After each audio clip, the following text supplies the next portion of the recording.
Hello everyone. ఇవేంటో మీకు తెలుసా అండి?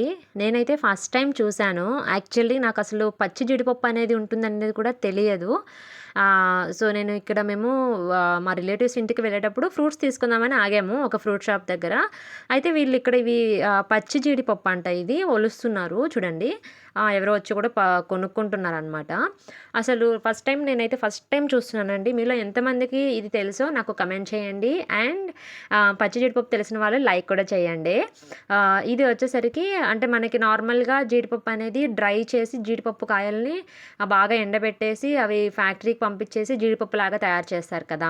సో, ఇవంట అలా కాకుండా ఈ పచ్చి జీడిపప్పుల్ని వీళ్ళే ఇక్కడ ఇలా ఒలుస్తున్నారు. జీడిపప్పు కాయని మధ్యలోకి కోసేసి దాంట్లో నుంచి పప్పు తీస్తున్నారు. ఇవి దేనికి వాడతారు అనేసి అయితే అడిగాము నేను వాళ్ళని.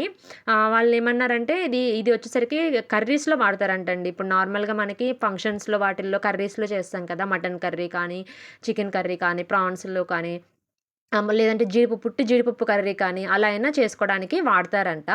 అసలు నేనైతే ఫస్ట్ టైమ్ చూసాను. నాకు చాలా బాగా అనిపించింది. సో, ఎవరైనా తెలియని వాళ్ళుంటే చూస్తారు కదా అనేసి నేను జస్ట్ ఈ వీడియో అనేది పోస్ట్ చేస్తున్నాను. చూడండి ఆ కాయలనైతే మధ్యలోకి ఇలా కోసేసి కంపల్సరీ గ్లౌజెస్ వేసుకోవాలి. లేదు అంటే అవి మొత్తం జిడ్డు జిడ్డుగా అయిపోతాయంట. హ్యాండ్స్ అనేది అదొక జిగురు టైప్ వచ్చేస్తుందంట. సో, ఇలా వేసుకొని ఇలా వీటితో తీయాలి. ఇక్కడ వీళ్ళందరూ ఇలా టీమ్ అనమాట ఇది. వీళ్ళందరూ ఇలా ఒకరు కోసేటోళ్ళు, ఒకరేమో ఇలా జీడిపప్పు తీసేవాళ్ళు అట్లా తీస్తున్నారు చూడండి. ఒకరు కోస్తూ ఉంటే ఒకరు తీస్తూ ఉన్నారు. ఇదైతే మీలో ఎంతమందికి తెలుసో కమెంట్ చేయండి. ఇది నేను ఫస్ట్ టైమ్ గోదావరి సైడ్ మాత్రమే చూసాను. వీడియో నచ్చితే లైక్ చేయండి.